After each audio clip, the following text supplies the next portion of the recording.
Venice. We thought we knew it, but from our glass-bottom hotel room and a glass floor to discovering the fiery secrets of Murano glass, navigating the city in rain or sunshine or in a crowd crush. Are you ready?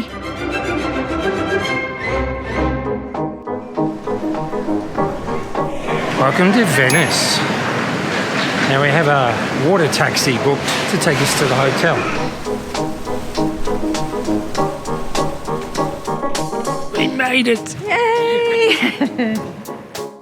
Venice is a city like no other. Founded in 421, it's a floating maze of islands and alleys, palaces and piazzas, all crisscrossed by canals instead of streets.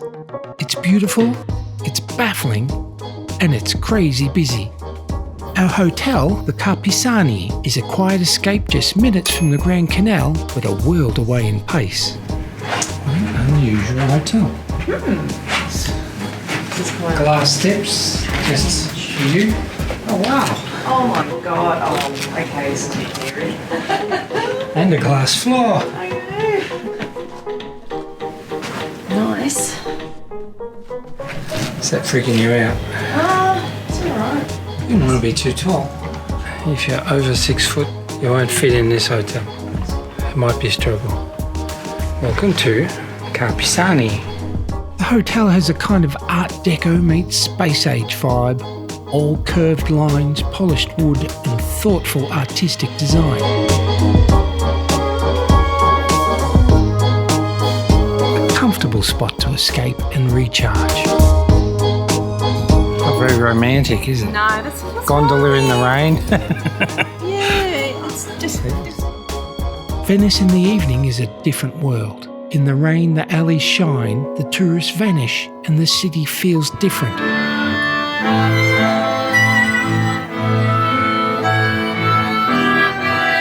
It's a rare chance to see Venice at its most serene, if a little cold. What a beautiful evening.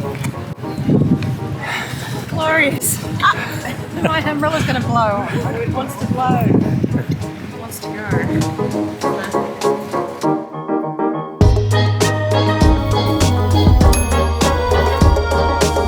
This morning we're exploring our local neighbourhood, which just happens to be home to one of Venice's most renowned modern art galleries, the Peggy Guggenheim Collection.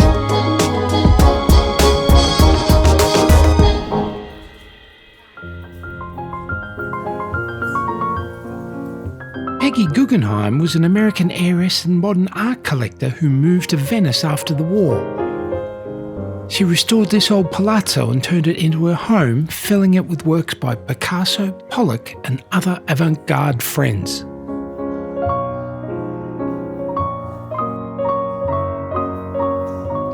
Today it's one of the most personal and eclectic galleries in the city. It's a very nice spot. It's not just the people who come here, they're of a certain age and type. Well, that means that we are too then. Wow, at least one of us. Oh. What? Me? For vous.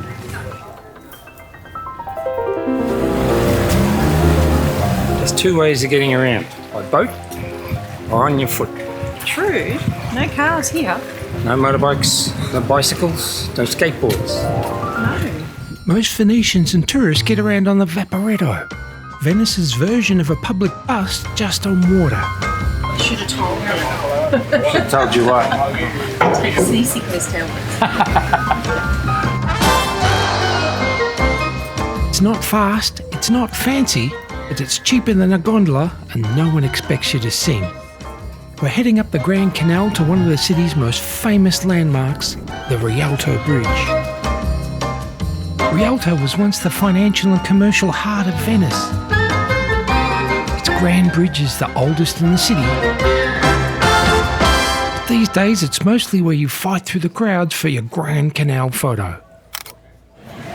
So romantic. Oh my lord, yeah. You think it was just the two of us? I saw it. Can't fall in.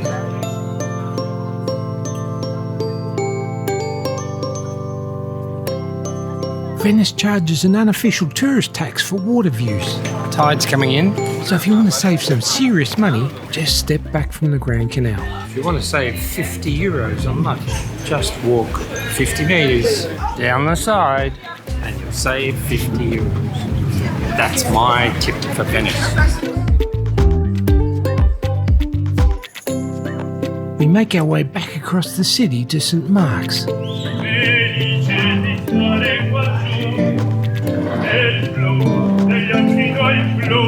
Only to realise too late that this was a mistake.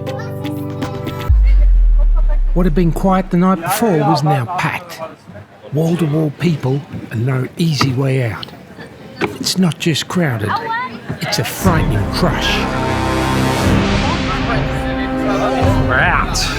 It's ridiculous. See, the things we do so you don't have to. Well, yes. Released from the crowds, we make our way to the next photo op, the Bridge of Sighs. Come to Venice, they said.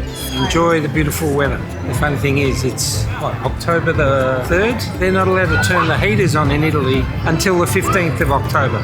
It's just Italy. And just like that, the rain finally stopped and the sun makes a welcome appearance. There seems to be a theme in the souvenir market. Masks and steampunk. Masks and St. Mark's.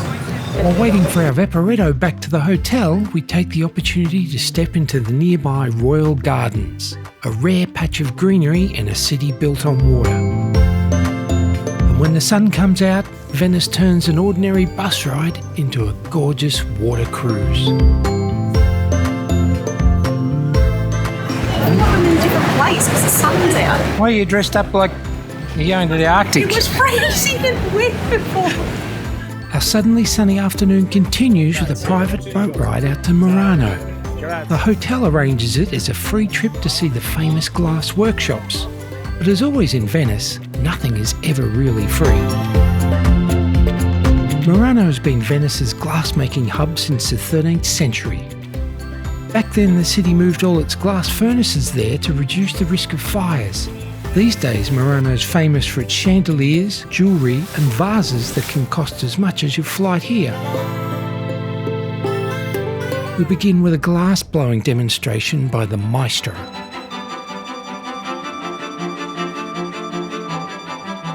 The maestro makes it look effortless, turning molten glass into something delicate in just a few minutes.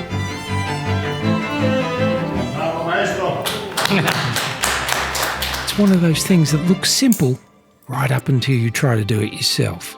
After the demonstration, we're led upstairs to the showroom. There's no photography around. Not of these incredible pieces of one-off art glass.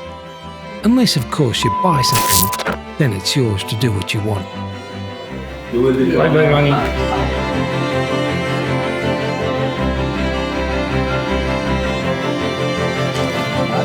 Grazie. It was a pleasure.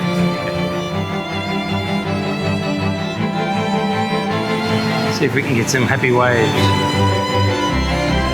Well, that was good. We got a free trip to Murano. It's free trip there, free return, complimentary wine. I had to spend a lot of money. Yeah, well, you know, that's my Christmas present. Birthday present. Family heirloom.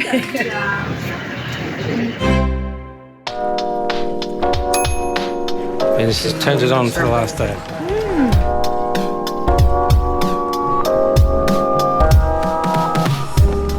Yep.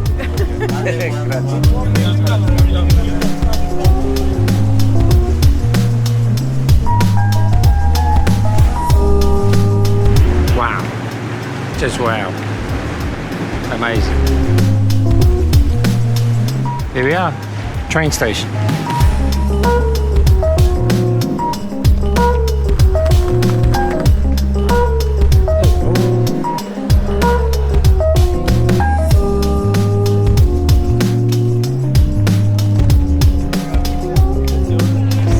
Feeling we're going the wrong way.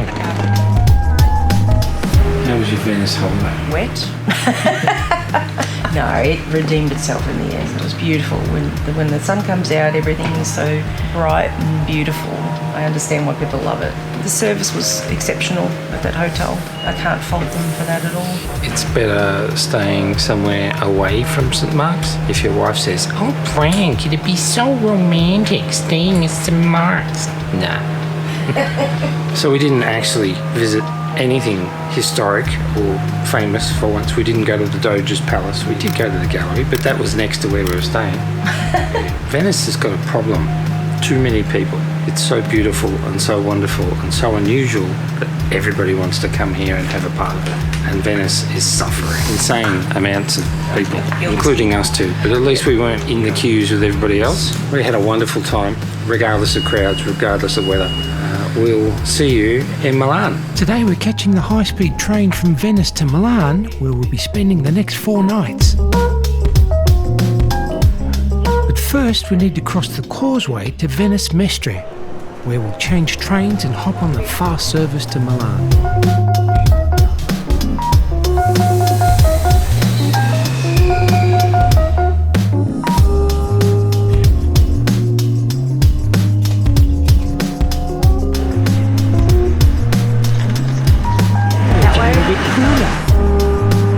Welcome to Milan. What a very impressive train station. With very good security. We got told to delete our footage. We have an Airbnb booked for the next 4 nights, so we get to do some washing. Exciting times in Milan. Nothing we can afford. At least we can look in the window. Our next stop is Milan, the city where fashion, food, Just what the doctor ordered. and finance all come to party. We'll be staying in one of the best Airbnbs we've found in Italy. Look what our host did. I'm really sorry for the bad weather. I can only alleviate this inconvenience by offering you a sweet gift. Hitting the streets to see what this fashion capital's really like. Before heading north to our final stop in Italy, Lake Como. Oh, it's taken my breath away. It's beautiful. Wow! Join us. Did you send a message to Amal? George left me this stupid voicemail saying he was going to be in Geneva. Oh well. You come all the way to Italy to see your mates. Hey, Michael, I got your text. Sorry, buddy, we're not home this week. Let's catch up in Italy next time. Sorry.